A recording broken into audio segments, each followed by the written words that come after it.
দরকার নাই। তাই আমি আজকে কেন্দ্রীয় কমিটিতে আমাদের নেতৃবৃন্দকে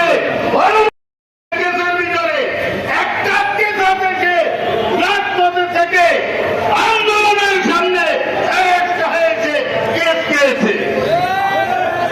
সে যত কেস খেয়েছে তার ব্যক্তিগত দ্বন্দ্ব, সে কোন রাজনৈতিক মাঠে তার কোনো কেস নাই।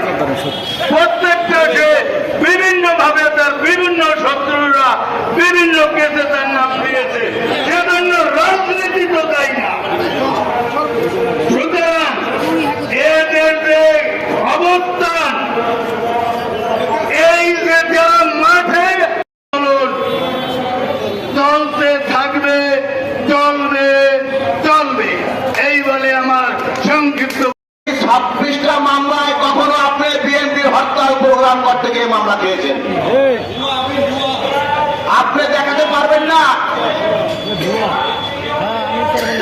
যে অবৈধ শেখ হাসিনার অবৈধ নির্বাচন মানি না, সেগুলো একটা মিছিল আপনি দেখাতে পারবেন না। আপনি দেখাতে পারবেন না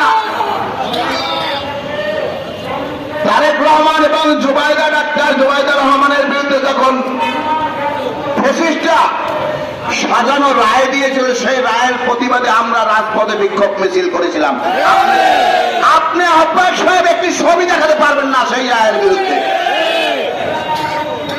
উপজেলা নির্বাচনের সময় আমরা উপজেলা নির্বাচন বয়কটের দাবিতে বিভিন্ন ইউনিয়নে লিফলেট বিতরণ করেছি, আর আপনি আপনার বেআইন আত্মীয় মাহমুদুর রহমান মামুনের ভাইয়ের নির্বাচন করেছেন, আমরা কিন্তু জানি। সংগ্রামী নেতৃবৃন্দ, আমরা বক্তব্য যদি এখানে বেশি দেই, আমরা